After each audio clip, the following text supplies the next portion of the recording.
recevons Jean-Charles Jouvenel et François Levacher. Jean-Charles, vous êtes responsable de la commission de la sécurité routière de l'UFC Que Choisir. Et François, vous êtes membre de cette même commission. On vous reçoit aujourd'hui pour parler évidemment de sécurité routière. On a vu que l'année 2021 a été particulièrement meurtrière sur les routes. Et on voit que le début d'année 2022 n'est pas si mal non plus en termes d'accidents. Ma première question portera sur le plan triennal de sécurité routière qui est arrivé à sa fin. Est-ce qu'on pourrait en reparler? Est-ce qu'on pourrait en faire le bilan? Oui, alors il n'y a pas beaucoup d'actions qui ont été prises, à part l'entretien des routes, tout sur les routes, ça a été fait. Après, le reste, je ne vois pas grand-chose. Enfin, François, qu'est-ce que tu vois? Oui, ça serait bien de rappeler qu'avant ce plan triennal, il y a eu déjà un plan quinquennal qui a été réalisé à peu près à 60%, mais qui a abouti à une prise de conscience de la nécessité d'une réflexion globale de tous les acteurs de la sécurité routière. Donc il y a les acteurs institutionnels, mais il y a aussi les acteurs associatifs. Et c'est pour ça que l'UFC Que Choisir, nous, on considère qu'acheter une voiture, bien la conduire, éviter les victimes sur la route, tout ça, c'est une démarche de consommateur. C'est pour ça qu'on s'est emparé du problème depuis 2011, où on a créé cette commission. Alors, ce qu'il faut retenir, c'est qu'en 2018, il y a une grosse quantité de matière grise qui a été déversée en Nouvelle-Calédonie par des experts internationaux, y compris M. Alain Prost, l'envoyé spécial de l'ONU qui est intervenu en direct. Ça s'est passé à la CPS. Il y avait bien sûr Mme Cynthia Ligard qui était en charge de la sécurité routière à ce moment-là, Mme Eddy Hénin qui était chargée de mission sécurité routière, qui hélas n'a pas été remplacée.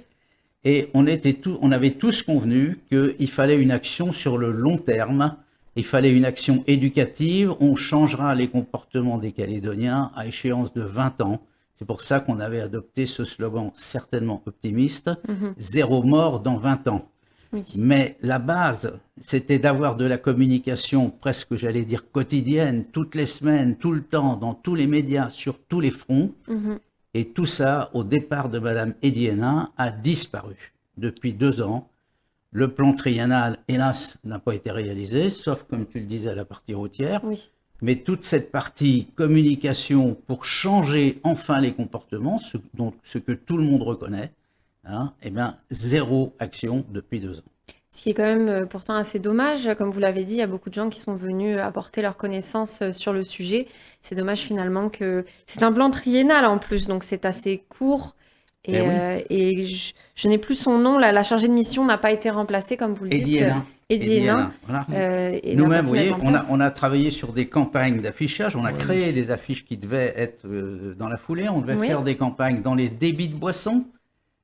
Tout ça, il n'y a que la province sud qui Elles a n'ont pas pris été diffusées? rien du tout, D'accord. rien du tout. Ça n'a jamais été tiré, jamais mis en place, jamais. C'est un désastre, vous voyez. C'est vraiment. Alors que vous fournissiez finalement le bah matériel. absolument, Donc, mais nous on a beaucoup bossé là-dessus. Là. Ouais. Vous voyez, tout ça c'est du travail de bénévole, bien Bien sûr, mais c'est pas pour autant que ça vaut. Ouais. Je voulais ajouter que tous les ans, dans le plan triennal, il était prévu de communiquer, de se revoir, faire le point de ce qui a été fait, de chaque action, Bien tous sûr. les ans. Et puis après, continuer l'année suivante en mettant des correctifs. Vous voyez, donc c'était assez bien. Assez bien shadé, comment ficelé, dire. oui, Ouais, oui. ficelé, vous avez raison. Tout à fait. C'est mieux.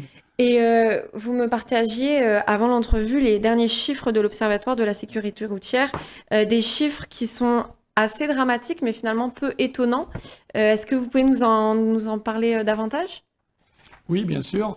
Alors, il y a surtout le chiffre du nombre de personnes lors des accidents qui n'ont pas le permis et qui n'ont pas en même temps les assurances, ça va de soi.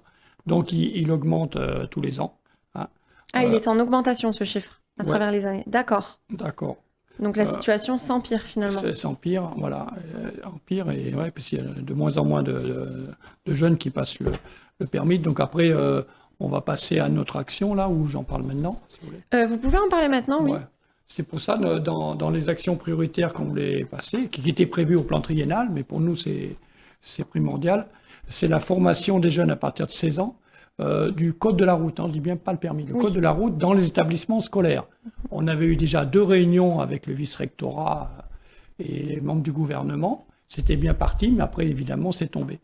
Et là, moi, j'ai eu le feu vert, le vice-rectorat, on doit se recontacter pour lancer ça, parce que on s'aperçoit que les jeunes, voilà, ils ont beaucoup de mal à passer le permis. Oui. Et le code déjà, après le permis, ils se débrouillent, mais Donc pour nous, c'est très important. Parce qu'il y a... D'accord. Et donc ce projet-là va être mis en place peut-être courant 2022, peut-être en J'espère, mais 2023? enfin, ça veut décider.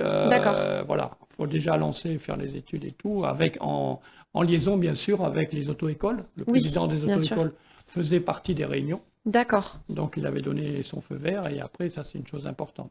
Un autre des chiffres, je pense, à partager, c'est la moitié des véhicules qui a plus de 8 ans. Oui, Donc, c'est des véhicules qui sont pour la plupart vieux. Et puis, 8 ans, j'imagine que c'est une moyenne un peu, mais on peut trouver des véhicules assez âgés sur les routes calédoniennes.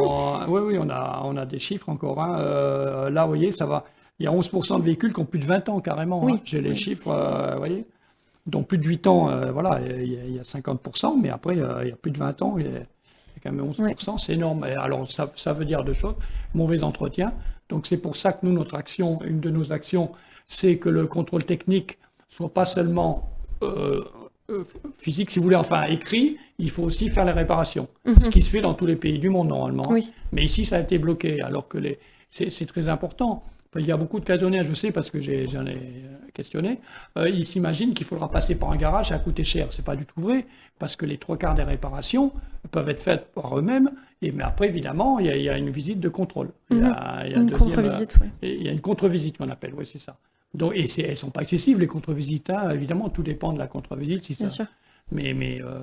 Donc ça, c'est très important pour nous, parce que ça fait très longtemps. Et il faut savoir qu'on est le seul pays dans le Pacifique, alors que donc l'Australie, la Nouvelle-Zélande, Tahiti et même l'Indonésie, ils le font. Et nous, on est les seuls à ne pas le faire. Donc c'est quand même...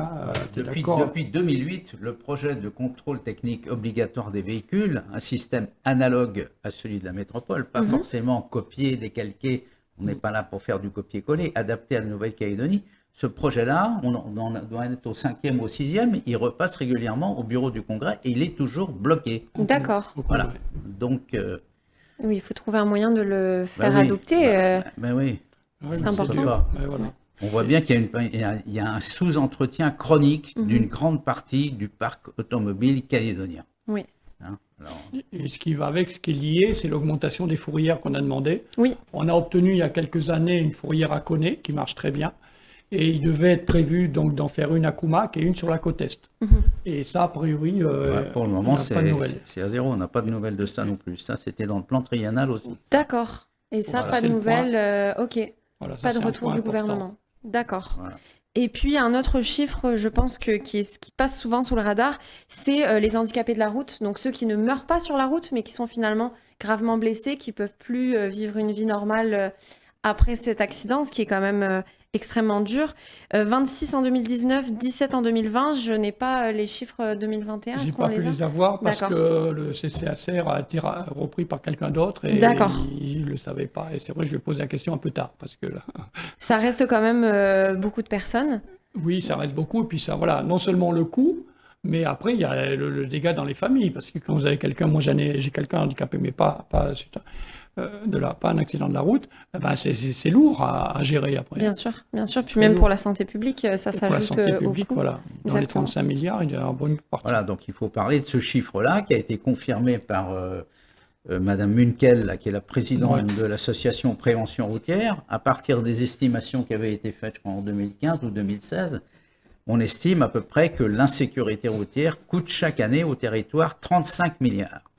C'est énorme. Alors C'est peut-être énorme. qu'avant d'aller chercher des impôts dans le porte-monnaie des Calédoniens, on peut peut-être réduire les dépenses là où on peut les réduire. Et en plus, on sauvera des vies humaines. Oui. Alors c'est tout à fait. vraiment une cause à laquelle il faut enfin s'atteler en prenant les moyens qui ont été préconisés par les spécialistes. Tout à fait. C'était toutes les questions que j'avais. Est-ce que vous voulez lancer un dernier message ou parler d'une dernière mesure dont vous avez entendu parler? Ben, on aimerait bien quand même que cette mesure-là d'apprentissage du permis de conduire dans le système scolaire, ça c'était une des grosses annonces de notre grosse cogitation de 2018, préconisée par les experts des autres pays, hein, y compris ceux qui travaillent en dite sécurité routière dans un certain nombre de pays dans le monde, c'est d'introduire le plus tôt possible Oui. dans l'enseignement et systématiquement pour qu'il n'y ait plus de ségrégation entre ceux qui peuvent se payer le permis de conduire Parce et que c'est ceux qui ne peuvent pas, pour diminuer les contraintes matérielles. Il y a les régions où il y a une auto-école, il y a celles où il n'y en a pas. Tout à fait. Tout ça, ça doit être démocratisé, Aujourd'hui, l'automobile, tout le monde en a besoin, tout le monde s'en sert. En plus, on est à un changement de société, on va plus ou moins passer à l'électrique, tout le monde fait attention de laisser une empreinte carbone minimum. Il faut absolument que ça rentre dans le système éducatif. C'est une cause majeure. C'est aussi important que d'écrire en français ou de savoir faire des maths. Moi, je voulais rajouter qu'avec Cynthia et Eddy, on avait lancé au lycée du Grand Nouméa, d'un premier temps, une classe pilote. D'accord. Qui a été formée et tout, et qui devait former les autres classes du lycée, et après faire des classes pilotes dans tous les autres lycées. Mais ça n'a jamais été fait, c'est pareil. Ça, c'était pas mal, parce que les jeunes, moi je me rappelle très bien, il y a même un jeune qui a posé la question, mais est-ce que si mon père conduit mal, est-ce que je peux lui dire? Alors on a tous rigolé, animé, bien sûr, il faut lui dire justement, et c'est ça, on compte sur les jeunes, comme disait François, on compte sur les jeunes pour faire baisser la moyenne et être bien formés, vous voyez, c'est pour ça que Donc il y a déjà eu une classe pilote qui a fonctionné, qui a montré de bons résultats. Qui a fonctionné un an, voilà.